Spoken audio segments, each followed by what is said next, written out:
ಮಾತಾಡುವ ಮನವೇ ನನ್ನ ಒಲವನ್ನು ಹೇಳು, ನನ್ನ ಅವನ ಒಲವು ಇನಿದಾದ ಬಲು ದೂರ ಮುಗಿಲು,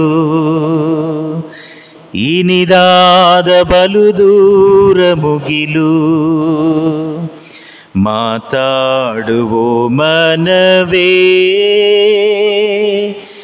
ನನ್ನ ಒಲವನ್ನು ಹೇಳು, ನನ್ನ ಅವನ ಒಲವು ಇನಿದಾದ ಬಲು ದೂರ ಮುಗಿಲು. ದೇವರೊಂದಿಗೆ ನಾವು ಮಾಡಿಕೊಂಡಿರುವ ಸತ್ಸಂಬಂಧವನ್ನು, ಒಡಂಬಡಿಕೆಯನ್ನು ನಮ್ಮ ಮನಸ್ಸಿಗೆ ತಂದುಕೊಂಡು, ಪ್ರಭುವೇ, ಈ ತಪಸ್ಸು ಕಾಲದಲ್ಲಿ ಈ ಒಡಂಬಡಿಕೆಯಲ್ಲಿ ನಿಮ್ಮೊಂದಿಗೆ ಇರುವ ಈ ಒಲವಿನಲ್ಲಿ, ಸ್ನೇಹದಲ್ಲಿ ನಾನು ಆಳವಾಗಿ ಬೆಳೆಯುವಂತೆ ನನಗೆ ಕರುಣೆ ತೋರಿಸಿ, ಈ ತಪಸ್ಸು ಕಾಲ ಮುಗಿಯುವ ತನಕ ಈ ಹಾಡು ನಮ್ಮ ಹೃದಯದಲ್ಲಿ ಕೇಳಿಸುತ್ತಲೇ ಇರಲಿ. ನನ್ನ ಅವರ ಒಲವು ಇನಿದಾದ ಬಲು ದೂರ ಮುಗಿಲು. ಎಂದಿಗೂ ಇದು ಮುಗಿಯಲು ಸಾಧ್ಯವಿಲ್ಲ. ಇದನ್ನು ಸಂಪೂರ್ಣವಾಗಿ ನಾವು ಹಾಡಿ ಹೊಗಳಲು ಸಾಧ್ಯವಿಲ್ಲ. ಇದನ್ನು ಮನಗಂಡು ಈ ಒಲವನ್ನು, ಈ ಸಂಬಂಧವನ್ನು, ಈ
ಪಿತನ ಮತ್ತು ಸುತನ ಮತ್ತು ಪವಿತ್ರಾತ್ಮರ ನಾಮದಲ್ಲಿ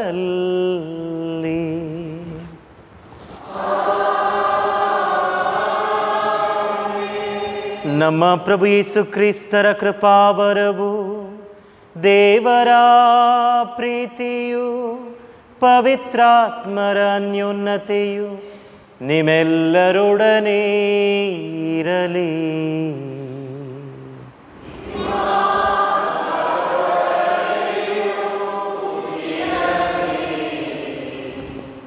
ಪ್ರಭು ಕ್ರಿಸ್ತರಲ್ಲಿ ನನ್ನ ಆತ್ಮೀಯ ಸಹೋದರ ಸಹೋದರಿಯರೇ, ಪ್ರೀತಿಯ ಮಕ್ಕಳೇ, ನಿಮ್ಮೆಲ್ಲರನ್ನ ಪ್ರೀತಿಯಿಂದ ಈ ಬಲಿಗೆ ಸ್ವಾಗತಿಸುತ್ತೇನೆ.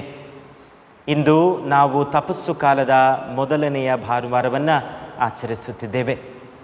ಪ್ರಭು ಯೇಸು ಕ್ರಿಸ್ತರ ಕರೆ ಮನ ಪರಿವರ್ತನೆ ಹೊಂದಿ ಶುಭ ಸಂದೇಶವನ್ನು ವಿಶ್ವಾಸಿಸಿರಿ. ನಮ್ಮ ಮನ ಪರಿವರ್ತನೆ ಇಲ್ಲದೆ ಖಂಡಿತವಾಗಿಯೂ ನಾವು ಶುಭ ಸಂದೇಶವನ್ನು ಪಾಲಿಸಲು ಸಾಧ್ಯವಿಲ್ಲ. ಮನ ಪರಿವರ್ತನೆ ಹೊಂದಿದರೆ ಮಾತ್ರ ಅದನ್ನು ಆಲಿಸುವುದಾಗಲಿ ಪಾಲಿಸುವುದಾಗಲಿ ಸಾಧ್ಯವಾಗಿದೆ.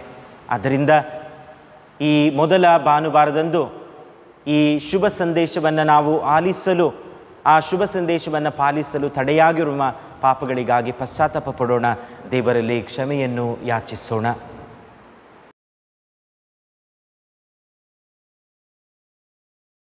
ಆದಿಕಾಂಡದಿಂದ ವಾಚನ. ದೇವರು ನೋಹನಿಗೆ ಅವನ ಮಕ್ಕಳಿಗೂ ಇಂತೆಂದು ಹೇಳಿದರು, ಕೇಳಿ, ನಾನು ನಿಮ್ಮನ್ನು ನಿಮ್ಮ ಸಂತತಿಯವರನ್ನು ನಿಮ್ಮ ಕೂಡ ನಾವೆಯಿಂದ ಹೊರಟು ಬಂದ ಪ್ರಾಣ ಪಕ್ಷಿ ಮೃಗಾದಿ ಸಕಲ ಭೂಜಂತುಗಳನ್ನು ಕುರಿತು ಒಂದು ಸ್ಥಿರ ಪ್ರತಿಜ್ಞೆಯನ್ನು ಮಾಡುತ್ತೇನೆ. ಆ ಪ್ರತಿಜ್ಞೆ ಏನೆಂದರೆ, ಇನ್ನು ಮೇಲೆ ನಾನು ಪ್ರಾಣಿಗಳನ್ನೆಲ್ಲ ಜಲ ಪ್ರಳಯದಿಂದ ನಾಶ ಮಾಡುವುದಿಲ್ಲ. ಇನ್ನು ಮುಂದೆ ಭೂಮಿಯನ್ನು ಹಾಳು ಮಾಡುವ ಪ್ರಳಯವು ಬರುವುದೇ ಇಲ್ಲ.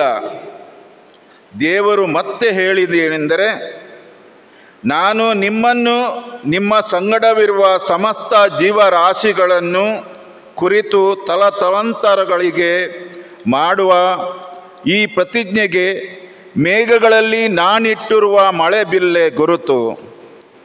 ನನಗೂ ಭೂಪ್ರಾಣಿಗಳಿಗೂ ಆದ ಒಡಂಬಡಿಕೆಗೆ ಇದೇ ಕುರುಹು. ನಾನು ಜಗದ ಮೇಲೆ ಮೇಘಗಳನ್ನು ಕವಿಸುವಾಗ ಆ ಬಿಲ್ಲು ಮೇಘಗಳಲ್ಲಿ ಕಂಡುಬರುವುದು. ಆಗ ನಿಮ್ಮನ್ನು ಎಲ್ಲ ಜೀವರಾಶಿಗಳನ್ನು ಕುರಿತು ನಾನು ಮಾಡಿದ ಪ್ರತಿಜ್ಞೆಯನ್ನು ನೆನೆಸಿಕೊಳ್ಳುತ್ತೇನೆ. ಇನ್ನು ಮುಂದೆ ಜಲ ಹೆಚ್ಚಿ ಭೂಪ್ರಾಣಿಗಳನ್ನೆಲ್ಲ ಹಾಳು ಮಾಡುವ ಪ್ರಳಯ ಬರುವುದಿಲ್ಲ. ಪ್ರಭುವಿನ ವಾಕ್ಯ.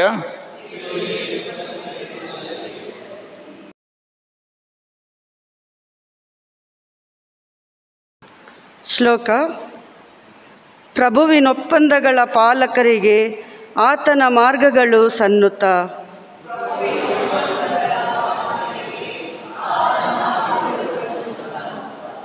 ನಿನ್ನ ಮಾರ್ಗವನ್ನು ಪ್ರಭು ನನಗೆ ತೋರಿಸು, ನೀನೊಪ್ಪುವ ಪಥದಲ್ಲಿ ನಾನು ನಡೆಯ ಕಲಿಸು.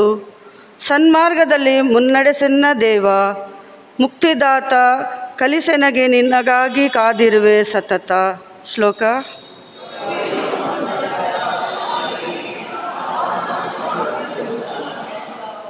ನೆನೆಸಿಕೋ ಪ್ರಭು ನಿನ್ನ ನಿರಂತರ ಕರುಣೆಯನ್ನು, ಆದಿಯಿಂದ ನೀ ತೋರಿದ ಚಲ ಪ್ರೀತಿಯನ್ನು. ನಿನ್ನೊಲುಮೆ ನಲ್ಮೆಗಳ ನಿಮಿತ್ತ ಪ್ರಭು ನನ್ನ ನೆನೆಯದಿರಬೇಡ.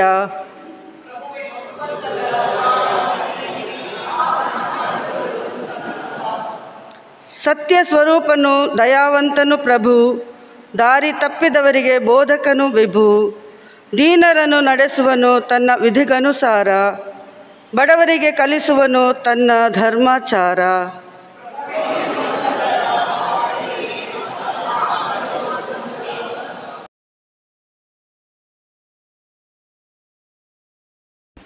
ಪೇತ್ರನು ಬರೆದ ಮೊದಲನೆಯ ಪತ್ರದಿಂದ ವಾಚನ. ಸಹೋದರರೇ, ಕ್ರಿಸ್ತ ಯೇಸು ನೀತಿವಂತರಾಗಿದ್ದರು, ಆ ನೀತಿವಂತರಿಗಾಗಿ ಪ್ರಾಣತ್ಯಾಗ ಮಾಡಿದರು. ಪಾಪ ನಿವಾರಣಾರ್ಥಕವಾಗಿ ಒಂದೇ ಸಾರಿಗೆ ಮಾತ್ರವಲ್ಲ, ಎಂದೆಂದಿಗೂ ನಮ್ಮನ್ನು ದೇವರ ಬಳಿಗೆ ಸೇರಿಸಲು ಸತ್ತರು. ದೇಹದಲ್ಲಿ ಅವರು ವಧಿತರಾದರೂ ಆತ್ಮದಲ್ಲಿ ಜೀವಂತರಾದರು. ಆಧ್ಯಾತ್ಮಿಕವಾಗಿಯೇ ಸೆರೆಯಲ್ಲಿದ್ದ ಆತ್ಮಗಳಿಗೆ ಶುಭ ಸಂದೇಶವನ್ನು ಬೋಧಿಸಿದರು. ಪೂರ್ವಕಾಲದಲ್ಲಿ ನೋವನು ನಾವೆಯನ್ನು ಕಟ್ಟುತ್ತಿದ್ದಾಗ ತಾಳ್ಮೆಯಿಂದಿದ್ದ ದೇವರಿಗೆ ಅವಿಧೇಯರಾಗಿದ್ದ ಆತ್ಮಗಳೇ ಅವು. ನಾವೇ ಒಳಗಿದ್ದು ಕೆಲವರು, ಅಂದರೆ 8 ಜನರು ಜಲದಿಂದ ರಕ್ಷಣೆ ಹೊಂದಿದರು. ಇದು ದೀಕ್ಷಾ ಸ್ನಾನವನ್ನು ಸೂಚಿಸುವ ಒಂದು ಸಂಕೇತ. ಈ ದೀಕ್ಷಾ ಸ್ನಾನ ಯೇಸು ಕ್ರಿಸ್ತರ ಪುನರುತ್ಥಾನದ ಮೂಲಕ ನಿಮಗೆ ಜೀವ ಉದ್ಧಾರವನ್ನು ನೀಡುತ್ತದೆ. ಇದು ಕೇವಲ ದೇಹದ ಮಾಲಿನ್ಯವನ್ನು ಹೋಗಲಾಡಿಸುವಂಥದ್ದಲ್ಲ, ಶುದ್ಧ ಮನಸ್ಸಿನಿಂದ ದೇವರಿಗೆ ಮಾಡುವ ಪ್ರಮಾಣ ವಚನವಾಗಿದೆ. ಯೇಸು ಕ್ರಿಸ್ತರು ಸ್ವರ್ಗಕ್ಕೆ ಏರಿ ದೇವರ ಬಲಪಾರ್ಶ್ವದಲ್ಲಿ ಆಸೀನರಾಗಿದ್ದಾರೆ. ದೂತಗಣಗಳ ಮೇಲೂ ಸ್ವರ್ಗೀಯ ಶಕ್ತರ ಹಾಗೂ ಅಧಿಕಾರಗಳ ಮೇಲೂ ಆಳ್ವಿಕೆ ನಡೆಸುತ್ತಿದ್ದಾರೆ. ಪ್ರಭುವಿನ ವಾಕ್ಯ.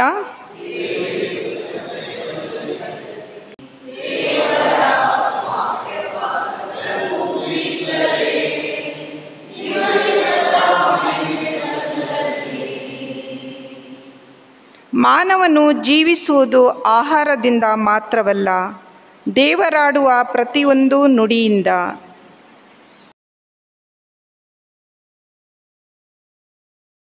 ಪ್ರಭು ನಿಮ್ಮೊಡನೆ ಇರಲಿ.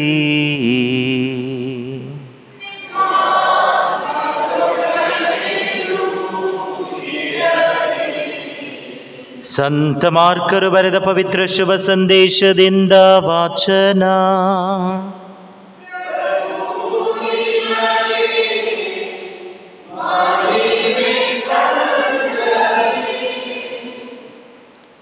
ಆ ಕಾಲದಲ್ಲಿ ಯೇಸು ಸ್ವಾಮಿ ಪವಿತ್ರಾತ್ಮರಿಂದ ಬೆಂಗಾಡಿಗೆ ಕರೆದೊಯ್ದರು. ವನ್ಯ ಮೃಗಗಳಿದ್ದ ಆ ಕಾಡಿನಲ್ಲಿ ಯೇಸು ಸ್ವಾಮಿ 40 ದಿನಗಳನ್ನು ಕಳೆದರು. ಆ ಅವಧಿಯಲ್ಲಿ ಸೈತಾನನು ಅವರನ್ನು ಪರಿಶೋಧಿಸಲು ಪ್ರಯತ್ನಿಸಿದನು. ದೇವದೂತರು ಅವರನ್ನು ಉಪಚರಿಸಿದರು. ಯೋಹಾನನು ಬಂಧಿತನಾದ ಬಳಿಕ ಯೇಸು ಸ್ವಾಮಿ ಗಲಿಲೆಯಕ್ಕೆ ಹೋಗಿ ದೇವರ ಶುಭ ಸಂದೇಶವನ್ನು ಸಾರಿದರು. ಕಾಲವು ಪರಿಪಕ್ವವಾಗಿದೆ, ದೇವರ ಸಾಮ್ರಾಜ್ಯವು ಸಮೀಪಿಸಿದೆ. ಪಶ್ಚಾತ್ತಾಪಪಟ್ಟು ಪಾಪ ಜೀವನಕ್ಕೆ ವಿಮುಖರಾಗಿ ದೇವರಿಗೆ ಅಭಿಮುಖರಾಗಿರಿ. ಶುಭ ಸಂದೇಶದಲ್ಲಿ ವಿಶ್ವಾಸವಿಡಿ ಎಂದು ಘೋಷಿಸಿದರು.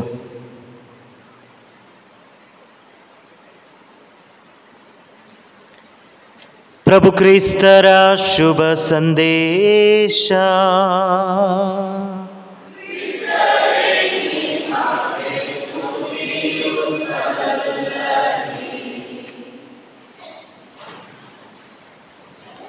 ಪ್ರಭು ಕ್ರಿಸ್ತರಲ್ಲಿ ನನ್ನ ಆತ್ಮೀಯ ಸಹೋದರ ಸಹೋದರಿಯರೇ, ತಪಸ್ಸು ಕಾಲದ ಮೊದಲನೆಯ ಭಾನುವಾರವನ್ನು ಪ್ರಾರಂಭಿಸಿದ್ದೇವೆ. ಈ ಮೊದಲನೆಯ ವಾರದ ಪ್ರಾರಂಭದಲ್ಲಿ ಪ್ರಭು ಯೇಸು ಕ್ರಿಸ್ತರು ನಮ್ಮ ನೆನಪಿಗೆ ತರುವುದು ಅವರು ನಮ್ಮೊಡನೆ ಮಾಡಿಕೊಂಡಿರುವ ಒಡಂಬಡಿಕೆ. ಈ ಒಡಂಬಡಿಕೆಯನ್ನು ಪ್ರಭು ಯೇಸು ಕ್ರಿಸ್ತರು ಇಂದು ನಮ್ಮ ಜ್ಞಾಪಕಕ್ಕೆ ತರುತ್ತಿದ್ದಾರೆ.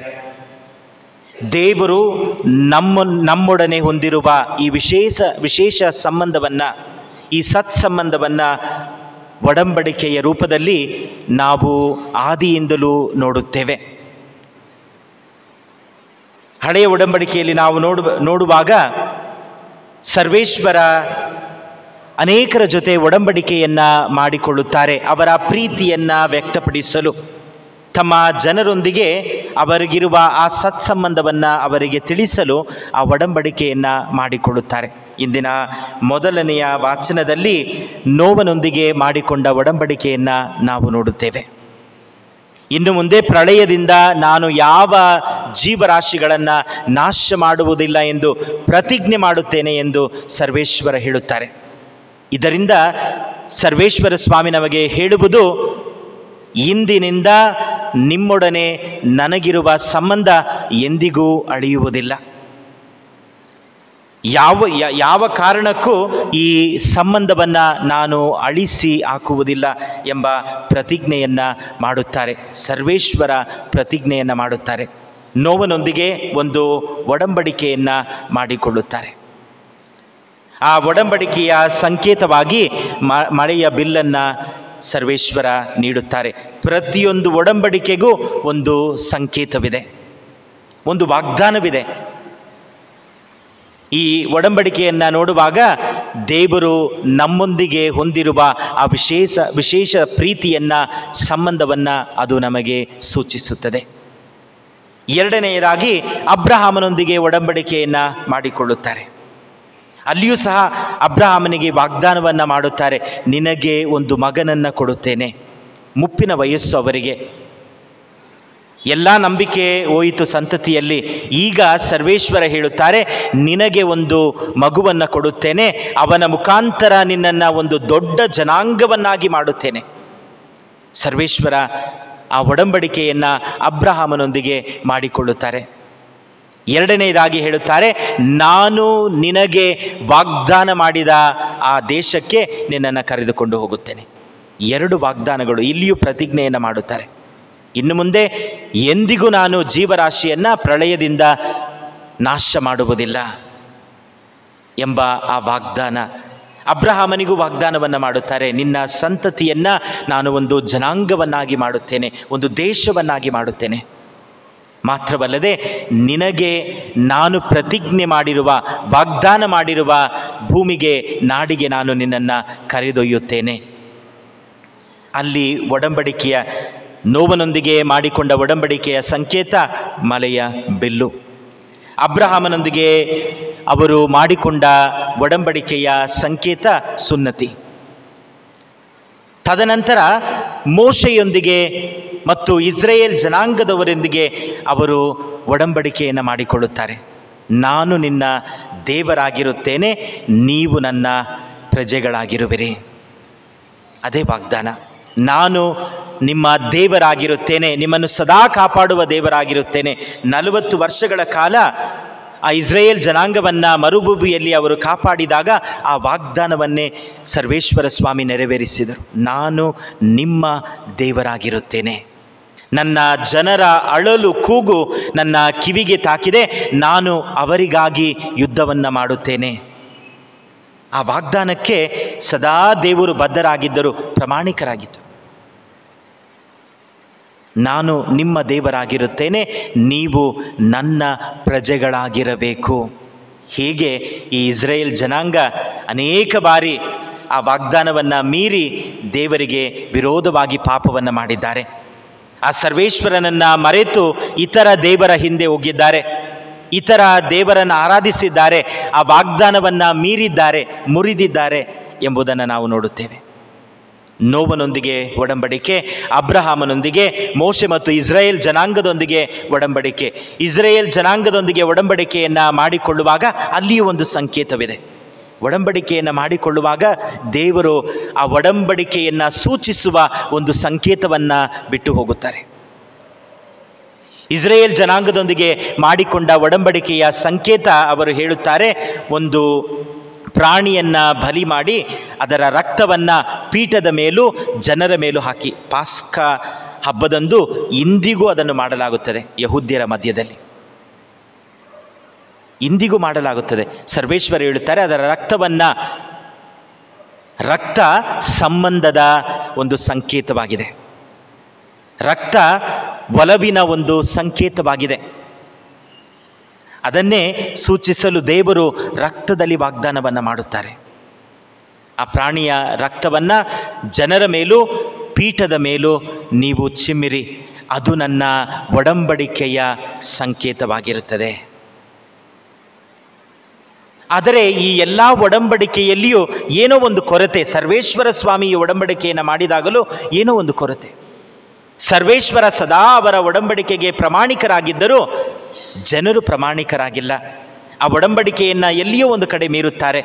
ಆ ಸತ್ಸಂಬಂಧವನ್ನು ಪಾಪದಿಂದ ಕಳೆದುಕೊಳ್ಳುತ್ತಾರೆ.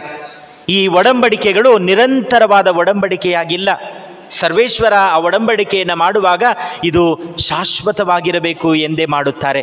ಆದರೆ ಅವರು ಆ ಒಡಂಬಡಿಕೆಯ ಕಟ್ಟಳೆಗಳನ್ನು ಮೀರಿ ಅದನ್ನು ಮುರಿದು ಹಾಕುತ್ತಾರೆ. ಈ ಒಡಂಬಡಿಕೆಯಲ್ಲಿ ಆ ಶಾಶ್ವತತೆ ಇಲ್ಲ. ಆದ್ದರಿಂದಲೇ ಇಂದು ಪ್ರಭು ಯೇಸು ಕ್ರಿಸ್ತರು ಶುಭ ಸಂದೇಶವನ್ನು ಪ್ರಾರಂಭಿಸುವಾಗ ಹೇಳುತ್ತಾರೆ, ಕಾಲವು ಪರಿಪಕ್ವವಾಗಿದೆ. ಕಾಲವು ಪರಿಪಕ್ವವಾಗಿದೆ, ದೇವರ ಸಾಮ್ರಾಜ್ಯವು ಸಮೀಪಿಸಿದೆ. ಏತಕ್ಕಾಗಿ ಕಾಲ ಪರಿಪಕ್ವವಾಗಿದೆ? ದೇವರು ನಿಮ್ಮೊಡನೆ ಹೊಸದಾದ ಒಂದು ಒಡಂಬಡಿಕೆಯನ್ನು ಮಾಡಿಕೊಳ್ಳಲಿದ್ದಾರೆ. ಇದು ನಿರಂತರವಾದ ಒಡಂಬಡಿಕೆ. ಈ ಒಡಂಬಡಿಕೆಯಲ್ಲಿ ಯಾವುದೇ ಒಂದು ಪ್ರಾಣಿಯ ರಕ್ತವನ್ನು ಅಲ್ಲ, ಬದಲಾಗಿ ಪ್ರಭು ಯೇಸು ಕ್ರಿಸ್ತರನ್ನೇ ಬಲಿಯಾಗಿ ಅವರ ರಕ್ತವನ್ನು ಚಿಮ್ಮಲಾಗುತ್ತದೆ. ಅವರ ರಕ್ತ ಸರ್ವೇಶ್ವರ ನಮ್ಮೊಂದಿಗೆ, ನಿಮ್ಮೊಂದಿಗೆ, ನನ್ನೊಂದಿಗೆ ಮಾಡಿಕೊಂಡ ಒಡಂಬಡಿಕೆಯ ಸಂಕೇತವಾಗಿದೆ. ಇದು ಶಾಶ್ವತವಾದ ಒಡಂಬಡಿಕೆ. ಇನ್ನು ಮುಂದೆ ಸರ್ವೇಶ್ವರ ಸ್ವಾಮಿ ಮನುಷ್ಯ ಕುಲದೊಂದಿಗೆ, ಈ ಸೃಷ್ಟಿಯೊಂದಿಗೆ ಬೇರೆ ಯಾವ ಒಡಂಬಡಿಕೆಯನ್ನು ಮಾಡಿಕೊಳ್ಳುವುದಿಲ್ಲ. ಪ್ರಭು ಯೇಸು ಕ್ರಿಸ್ತರಲ್ಲಿ ಮಾಡಿಕೊಂಡ ಒಡಂಬಡಿಕೆ ನಿರಂತರವಾದಂಥ ಒಡಂಬಡಿಕೆ, ಸದಾ ಇರುವಂಥ ಒಡಂಬಡಿಕೆ. ಇನ್ನೂ ಯಾವ ಹೊಸ ಒಡಂಬಡಿಕೆ ಇಲ್ಲ. ಇನ್ನು ಯಾವಾಗಲೂ ಸರ್ವೇಶ್ವರ ಮತ್ತೊಂದು ಒಡಂಬಡಿಕೆಯನ್ನು ಮಾಡುವುದಿಲ್ಲ. ಇದು ಪರಿಪೂರ್ಣವಾದ ಒಡಂಬಡಿಕೆಯಾಗಿದೆ. ಇನ್ನು ಹಿಂದೆ ನಾವು ನೋಡಬೇಕಾದರೆ ಮನುಷ್ಯರೊಂದಿಗೆ, ಅದು ನೋವನಾಗಿರಬಹುದು, ಅಬ್ರಹಾಮನಾಗಿರಬಹುದು, ಮೋಶೆ ಮತ್ತು ಇಸ್ರಾಯೇಲ್ ಜನಾಂಗವಾಗಿರಬಹುದು, ಮನುಷ್ಯರೊಂದಿಗೆ ಮನುಷ್ಯರ ಮುಖಾಂತರ ಒಂದು ಒಡಂಬಡಿಕೆಯನ್ನು ಮಾಡಿಕೊಳ್ಳುತ್ತಾರೆ. ಆದರೆ ಪ್ರಭು ಯೇಸು ಕ್ರಿಸ್ತರಲ್ಲಿ ತಮ್ಮ ಏಕೈಕ ಪುತ್ರನ ಮುಖಾಂತರ ಒಡಂಬಡಿಕೆಯನ್ನು ಮಾಡಿಕೊಳ್ಳುತ್ತಾರೆ.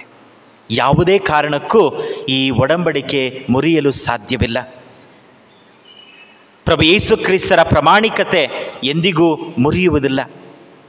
ಆ ಒಡಂಬಡಿಕೆಯನ್ನು ಅವರು ಮಾಡಿಕೊಳ್ಳುತ್ತಾರೆ. ಪ್ರಭು ಯೇಸು ಕ್ರಿಸ್ತರ ಆದ್ದರಿಂದಲೇ ಶುಭ ಸಂದೇಶದಲ್ಲಿ ಹೇಳುತ್ತಾರೆ, ಯಹೂದ್ಯರಿಗೆ, ಫರಿಸಾಯರಿಗೆ, ಸದ್ದುಕಾಯರಿಗೆ ಹೇಳುತ್ತಾರೆ, ಅಬ್ರಹಾಮನಿಗಿಂತಲೂ, ದೇವಾಲಯಕ್ಕಿಂತಲೂ, ಮೋಶೆಗಿಂತಲೂ ದೊಡ್ಡವರಾದವರು ಇಲ್ಲಿದ್ದಾರೆ.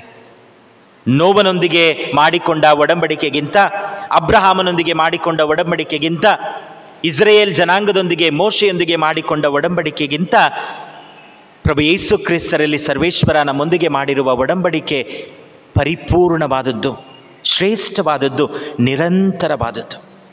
ನಿರಂತರವಾದದ್ದು.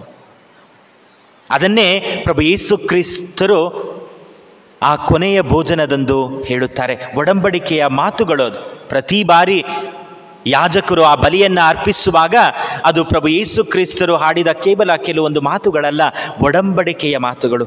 They are the words of the covenant. ಪ್ರಭು ಯೇಸು ಕ್ರಿಸ್ತರು ನಮ್ಮೊಂದಿಗೆ ಮಾಡಿಕೊಂಡಿರುವ ಒಡಂಬಡಿಕೆಯ ಮಾತುಗಳಾಗಿದೆ ಅದು ಪ್ರತಿ ಬಾರಿ. ಅದನ್ನೇ ಪ್ರಭು ಯೇಸು ಕ್ರಿಸ್ತರು ಸ್ಪಷ್ಟವಾಗಿ ಹೇಳುತ್ತಾರೆ, ಇದು ನಿಮಗಾಗಿ ಸುರಿಸಲ್ಪಡುವ ನನ್ನ ರಕ್ತ, ಇದು ಹೊಸ ಮತ್ತು ಅನಂತ ಒಡಂಬಡಿಕೆ. This is new and everlasting covenant. ಪ್ರಭು ಯೇಸು ಕ್ರಿಸ್ತರ ಮಾತುಗಳು ಆ ಕೊನೆಯ ಭೋಜನದೊಂದು, ಇದು ಹೊಸ ಮತ್ತು ಅನಂತ ಒಡಂಬಡಿಕೆ. ಬೇರೆ ಯಾವ ಒಡಂಬಡಿಕೆ ಇನ್ನು ಮುಂದೆ ಇಲ್ಲ ಜನರೊಂದಿಗೆ. ಪ್ರಭು ಯೇಸು ಕ್ರಿಸ್ತರಲ್ಲಿ ಮಾಡಿಕೊಂಡ ಒಡಂಬಡಿಕೆ ಪರಿಪೂರ್ಣವಾದದ್ದು, ಅನಂತವಾದದ್ದು, ನಿರಂತರವಾದದ್ದು. ಈ ತಪಸ್ಸು ಕಾಲದಲ್ಲಿ ಈ ಒಡಂಬಡಿಕೆಯನ್ನು ದೇವರು ನಮ್ಮ ನೆನಪಿಗೆ ತರುತ್ತಿದ್ದಾರೆ. ನಾವು ಈ ದೇವರೊಂದಿಗೆ ಒಂದು ಸತ್ಸಂಬಂಧದಲ್ಲಿದ್ದೇವೆ. ಅನೇಕ ಬಾರಿ ಇಸ್ರಾಯೇಲ್ ಜನಾಂಗದಲ್ಲಿ ಇದ್ದ ಒಂದು ಶಾಪವೇನೆಂದರೆ, ಅನೇಕ ಬಾರಿ ಈ ಜನಾಂಗದವರು ದೇವರು ಅವರೊಂದಿಗೆ ಮಾಡಿಕೊಂಡ ಆ ಸಂಬಂಧವನ್ನು ಮರೆತು ಬಿಡುತ್ತಾರೆ. ಯಾವಾಗೆಲ್ಲ ಇಸ್ರಾಯೇಲ್ ಜನಾಂಗದವರು ಸರ್ವೇಶ್ವರ ಸ್ವಾಮಿ ಮಾಡಿದ ಆ ಒಡಂಬಡಿಕೆಯನ್ನು ಮರೆಯುತ್ತಾರೆಯೋ ಆಗ ಅವರ ಸೋಲು ಪ್ರಾರಂಭವಾಗುತ್ತದೆ. ಯುದ್ಧದಲ್ಲಿ ಸೋಲುತ್ತಾರೆ, ಇತರರು ಅವರನ್ನು ಸೆರೆ ಹಿಡಿಯುತ್ತಾರೆ. ಹೀಗೆ ಆ ಸಂಬಂಧವನ್ನು ಅವರು ಮರೆತು ದೂರ ಹೋಗುವಾಗಲೆಲ್ಲ ಅವರ ಸೋಲು. ಆ ಸಂಬಂಧವನ್ನು ಪ್ರತಿ ಬಾರಿ ಸರ್ವೇಶ್ವರ ಸ್ವಾಮಿ ಅವರ ನೆನಪಿಗೆ ತರುತ್ತಾರೆ. ಪ್ರವಾದಿಗಳ ಮುಖಾಂತರ, ಯಾಜಕರುಗಳ ಮುಖಾಂತರ, ಅರಸರುಗಳ ಮುಖಾಂತರ ಆ ಒಡಂಬಡಿಕೆಯನ್ನು ಅವರ ನೆನಪಿಗೆ ತರುತ್ತಾರೆ. ಈ ತಪಸ್ಸು ಕಾಲ ನಾವು ಪ್ರಭು ಯೇಸು ಕ್ರಿಸ್ತರಲ್ಲಿ ಸರ್ವೇಶ್ವರನೊಂದಿಗೆ ಮಾಡಿಕೊಂಡಿರುವ ಒಡಂಬಡಿಕೆಯನ್ನು ನಮ್ಮ ನೆನಪಿಗೆ ತರುತ್ತದೆ. ಈ ಒಡಂಬಡಿಕೆಯನ್ನು ನವೀಕರಿಸಿಕೊಳ್ಳಲು, ಈ ಒಡಂಬಡಿಕೆಯಲ್ಲಿ ಇನ್ನೂ ಆಳವಾಗಿ ಬೆಳೆಯಲು ದೇವರು ನನ್ನೊಂದಿಗೆ ಒಂದು ಸಂಬಂಧದಲ್ಲಿದ್ದಾರೆ. ಆ ಸಂಬಂಧ ನಿರಂತರವಾದದ್ದು, ಅನಂತವಾದದ್ದು. ಅದರಲ್ಲಿ ಇನ್ನೂ ಆಳವಾಗಿ, ಗಾಢವಾಗಿ ನಾವು ಬೆಳೆಯಬೇಕು. ಅದಕ್ಕಾಗಿಯೇ ಈ ಎಲ್ಲ ಆಧ್ಯಾತ್ಮಿಕ ಚಟುವಟಿಕೆಗಳು ಈ ತಪಸ್ಸು ಕಾಲದಲ್ಲಿ ಈ ಸತ್ಸಂಬಂಧವನ್ನು, ಈ ಒಡಂಬಡಿಕೆಯನ್ನು ನಮ್ಮ ನೆನಪಿಗೆ ತರಲು. ಎಲ್ಲ ಒಡಂಬಡಿಕೆಯಲ್ಲಿಯೂ ಒಂದು ಸಂಕೇತವನ್ನು ಸರ್ವೇಶ್ವರ ಸ್ವಾಮಿ ಬಿಟ್ಟು ಹೋಗುತ್ತಾರೆ. ನೋವನೊಂದಿಗೆ ಮಾಡಿಕೊಂಡ ಒಡಂಬಡಿಕೆಯಲ್ಲಿ ಮಳೆಯ ಬಿಲ್ಲು ಸಂಕೇತ, ಅಬ್ರಹಾಮನೊಂದಿಗೆ ಮಾಡಿಕೊಂಡ ಒಡಂಬಡಿಕೆಯಲ್ಲಿ ಸುನ್ನತಿ ಸಂಕೇತ, ಇಸ್ರಾಯೇಲ್ ಜನಾಂಗದೊಂದಿಗೆ ಮಾಡಿಕೊಂಡ ಆ ಒಡಂಬಡಿಕೆಯಲ್ಲಿ ಪ್ರಾಣಿಯ ರಕ್ತ ಸಂಕೇತ. ಪ್ರಭು ಯೇಸು ಕ್ರಿಸ್ತರು ನಮ್ಮೊಂದಿಗೆ ಮಾಡಿಕೊಂಡ ಒಡಂಬಡಿಕೆಯ ಸಂಕೇತವಾಗಿದೆ ಪರಮಪ್ರಸಾದ. That is the sign of the covenant. ಪ್ರತಿ ಬಾರಿ ಈ ಪರಮಪ್ರಸಾದದ ಮುಂದೆ, ಪ್ರಭು ಯೇಸು ಕ್ರಿಸ್ತರ ಮುಂದೆ ನಾವು ನಿಲ್ಲಬೇಕಾದರೆ ಆ ಒಡಂಬಡಿಕೆಯ ಮಾತುಗಳು ನಮ್ಮ ನೆನಪಿಗೆ ಬರಬೇಕು. ಇದು ನಿಮಗಾಗಿ ಸುರಿಸಲ್ಪಡುವ ನನ್ನ ರಕ್ತ, ಮುರಿಯಲ್ಪಡುವ ನನ್ನ ಶರೀರ. ಇದು ಅನಂತ ನಿರಂತರ ಶಾಶ್ವತ ಒಡಂಬಡಿಕೆ. ನಿರಂತರ ಶಾಶ್ವತ ಒಡಂಬಡಿಕೆ ಎಂಬುದು ನಮ್ಮ ಮನಸ್ಸಿಗೆ ಬರಬೇಕು. ಪ್ರತಿ ಬಾರಿ ನಾವು ಪರಮಪ್ರಸಾದದಲ್ಲಿರುವ ಪ್ರಭು ಯೇಸು ಕ್ರಿಸ್ತರನ್ನು ನೋಡಬೇಕಾದರೆ ಅವರ ಒಡಂಬಡಿಕೆಯ ಪ್ರೀತಿಯ ಸಂಕೇತವಾಗಿದೆ ಪರಮಪ್ರಸಾದ. ಪ್ರತಿ ಒಡಂಬಡಿಕೆಯಲ್ಲಿಯೂ ಒಂದು ಸಂಕೇತವಿದೆ. ಇಂದು ನಾವು ಶುಭ ಸಂದೇಶವನ್ನು ನೋಡುವಾಗ ಸೈತಾನನು ಪ್ರಭು ಯೇಸು ಕ್ರಿಸ್ತರನ್ನು ಪರಿಶೋಧಿಸುತ್ತಾನೆ. ಈ ಒಡಂಬಡಿಕೆಯನ್ನು, ಈ ದೇವರೊಂದಿಗೆ ಇರುವ ಈ ಸತ್ಸಂಬಂಧವನ್ನು ಅನೇಕ ವಿಷಯಗಳು ಪರಿಶೋಧಿಸಲು ಮುಂದಾಗುತ್ತದೆ. There are so many things that tempts our relationship with the Lord. ಅನೇಕ ವಿಷಯಗಳು ದೇವರೊಂದಿಗೆ ನಮಗಿರುವ ಈ ಸಂಬಂಧವನ್ನು ಪರಿಶೋಧಿಸುತ್ತದೆ. ಈ ಸಂಬಂಧವನ್ನು ಹಾಳು ಮಾಡಲು ನಮ್ಮ ಈ ಆಧ್ಯಾತ್ಮಿಕ ದಾರಿಯಲ್ಲಿ ಮುಂದಾಗುತ್ತದೆ. ಈ ತಪಸ್ಸು ಕಾಲದಲ್ಲಿ ನನ್ನ ದೇವರೊಂದಿಗಿರುವ ಈ ಸತ್ಸಂಬಂಧವನ್ನು ಪರಿಶೋಧಿಸುತ್ತಿರುವ ವಿಷಯಗಳು ಯಾವುದು? ಈ ಒಳ್ಳೆಯ ಸಂಬಂಧವನ್ನು ಕದಡುತ್ತಿರುವ ವಿಷಯಗಳು ಯಾವುದು? ಅದನ್ನು ನಾನು ಮನಗಂಡು ದೂರ ಮಾಡಬೇಕಾಗಿದೆ. ಈ ದೇವರ ಒಡಂಬಡಿಕೆಯಲ್ಲಿ ಆಳವಾಗಿ ನಾನು ಬೆರೆಯಬೇಕಾಗಿದೆ. ಇಂದು ಪ್ರಭು ಯೇಸು ಕ್ರಿಸ್ತರು ಈ ಪೀಠದ ಮೇಲೆ ಬಲಿಯಾಗುವಾಗ ಆ ಒಡಂಬಡಿಕೆಯ ಮಾತುಗಳನ್ನು ನಮ್ಮ ಹೃದಯ ಆಳದಿಂದ, ಆತ್ಮದಿಂದ ಕೇಳಿಸಿಕೊಳ್ಳೋಣ. ಪ್ರಭು ಯೇಸು ಕ್ರಿಸ್ತರು ಮತ್ತೊಮ್ಮೆ ಈ ಬಲಿಯಲ್ಲಿ ನಿಮಗೂ ನನಗೂ ಆ ಒಡಂಬಡಿಕೆಯ ಮಾತುಗಳನ್ನು ಹೇಳಲಿದ್ದಾರೆ. ಇದು ನಿಮಗಾಗಿ ಮುರಿಯಲ್ಪಡುವ ನನ್ನ ಶರೀರ, ಸುರಿಸಲ್ಪಡುವ ನನ್ನ ರಕ್ತ. ಇದು ಹೊಸ ಮತ್ತು ಅನಂತ ಒಡಂಬಡಿಕೆ ಎಂದು ಹೇಳುತ್ತಾರೆ. ಅದು ಒಡಂಬಡಿಕೆಯ ಮಾತುಗಳು. ಆ ಮಾತುಗಳನ್ನು ಕೇಳಿಸಿಕೊಳ್ಳೋಣ. ಅವರ ಈ ಸತ್ಸಂಬಂಧದಲ್ಲಿ, ಒಲವಿನಲ್ಲಿ ನಾವು ಬೆಳೆಯೋಣ. ಎಲ್ಲರೂ ನಮ್ಮ ಕಣ್ಗಳನ್ನು ಮುಚ್ಚೋಣ. ದೀಕ್ಷಾ ಸ್ನಾನದಲ್ಲಿ ಪ್ರಭು ಯೇಸು ಕ್ರಿಸ್ತರು ನಮ್ಮೊಂದಿಗೆ ಒಡಂಬಡಿಕೆಯನ್ನು ಮಾಡಿಕೊಂಡಿದ್ದಾರೆ. ಇದು ಶಾಶ್ವತವಾದದ್ದು. ಎಂದಿಗೂ ಯಾರಿಂದಲೂ ಈ ಒಡಂಬಡಿಕೆಯನ್ನು ಮುರಿಯಲು ಸಾಧ್ಯವಿಲ್ಲ. ಇದು ಮುರಿಯಲಾಗದಂತಹ ಸಂಬಂಧ. ಇದು ಯಾರೂ ನಾಶ ಮಾಡಲು ಸಾಧ್ಯವಾಗದಂತಹ ಒಲವು. ಇದನ್ನು ನಮ್ಮ ಮನಸ್ಸಿನಲ್ಲಿಟ್ಟು ಈ ಸುಂದರವಾದ ಹಾಡನ್ನು ಹಾಡುವಾಗ ದೇವರೊಂದಿಗೆ ನಾವು ಮಾಡಿಕೊಂಡಿರುವ ಸತ್ಸಂಬಂಧವನ್ನು, ಒಡಂಬಡಿಕೆಯನ್ನು ನಮ್ಮ ಮನಸ್ಸಿಗೆ ತಂದುಕೊಂಡು, ಪ್ರಭುವೇ, ಈ ತಪಸ್ಸು ಕಾಲದಲ್ಲಿ, ಈ ಒಡಂಬಡಿಕೆಯಲ್ಲಿ, ನಿಮ್ಮೊಂದಿಗೆ ಇರುವ ಈ ಒಲವಿನಲ್ಲಿ, ಸ್ನೇಹದಲ್ಲಿ ನಾನು ಆಳವಾಗಿ ಬೆಳೆಯುವಂತೆ ನನಗೆ ಕರುಣೆ ತೋರಿಸಿ ಎಂದು ಕೇಳೋಣ. ಮಾತಾಡುವೋ ಮನವೇ, ನನ್ನ ಒಲವನ್ನು ಹೇಳು, ನನ್ನ ಅವನ ಒಲವು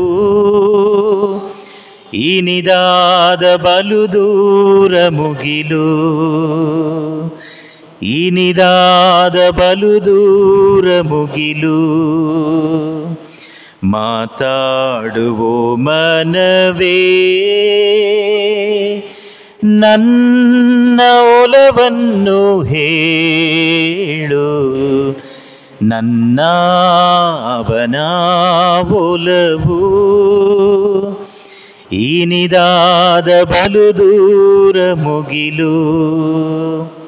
ಈ ತಪಸ್ಸು ಕಾಲ ಮುಗಿಯುವ ತನಕ ಈ ಹಾಡು ನಮ್ಮ ಹೃದಯದಲ್ಲಿ ಕೇಳಿಸುತ್ತಲೇ ಇರಲಿ. ನನ್ನ ಅವರ ಒಲವು ಇನಿದಾದ ಬಲು ದೂರ ಮುಗಿಲು. ಎಂದಿಗೂ ಇದು ಮುಗಿಯಲು ಸಾಧ್ಯವಿಲ್ಲ. ಇದನ್ನು ಸಂಪೂರ್ಣವಾಗಿ ನಾವು ಹಾಡಿ ಹೊಗಳಲು ಸಾಧ್ಯವಿಲ್ಲ.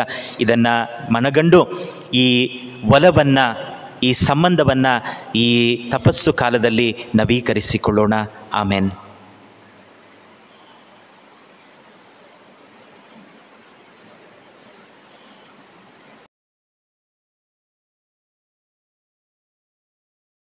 ಇದು ಸಂಬಂಧವನ್ನು, ಒಡಂಬಡಿಕೆಯನ್ನು ಮಾಡಿಕೊಂಡಿದ್ದಾರೆ. ನಾನು ನಿಮ್ಮ ದೇವರಾಗಿದ್ದೇನೆ, ನೀವು ನನ್ನ ಪ್ರಜೆಗಳಾಗಿರುವಿರಿ. ನಮ್ಮ ಅಳಲು ಖಂಡಿತವಾಗಿಯೂ ಅವರ ಕಿವಿಯನ್ನು ತಾಕುತ್ತದೆ ಎಂಬ ವಿಶ್ವಾಸದೊಂದಿಗೆ ನಮ್ಮ ಪ್ರಾರ್ಥನೆಗಳನ್ನು ಪ್ರಭು ಕ್ರಿಸ್ತರ ಮುಖಾಂತರ ಅರ್ಪಿಸೋಣ. ಓ ಪ್ರಭುವೆ, ನಿಮ್ಮನ್ನು ಪ್ರಾರ್ಥಿಸುತ್ತೇವೆ. ಓ ಪ್ರಭು, ನಿಮ್ಮನ್ನು ಪ್ರಾರ್ಥಿಸುತ್ತೇವೆ.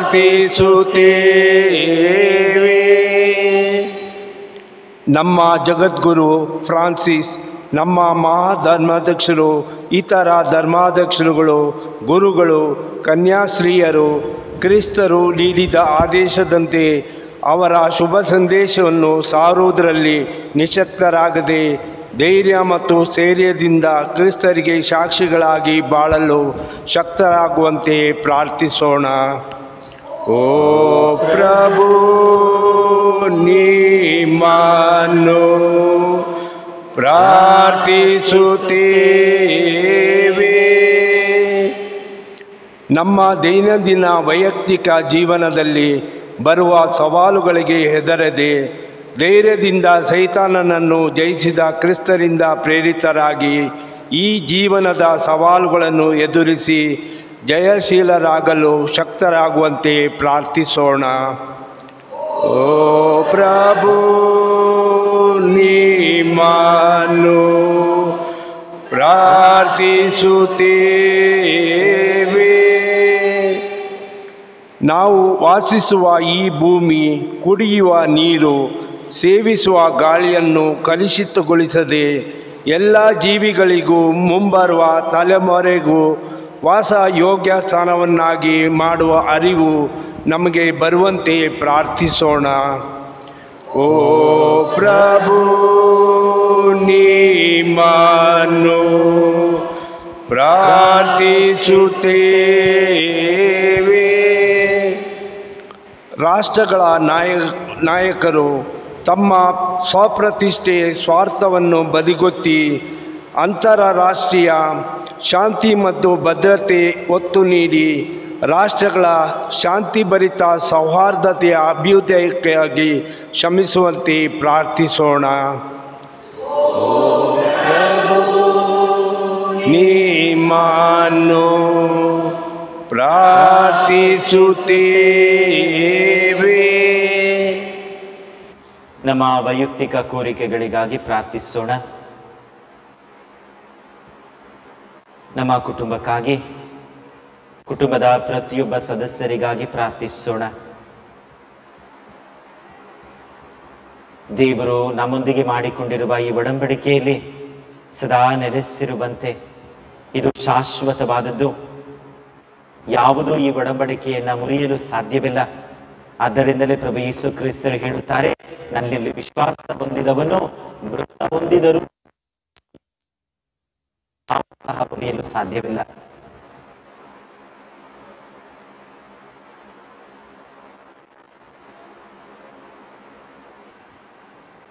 ವಿಶೇಷವಾಗಿ ಈ ಶಿಲುಬೆಯ ಮೇಲೆ ಅನೇಕರು ತಮ್ಮ ಕೋರಿಕೆಗಳನ್ನು, ಪ್ರಾರ್ಥನೆಗಳನ್ನು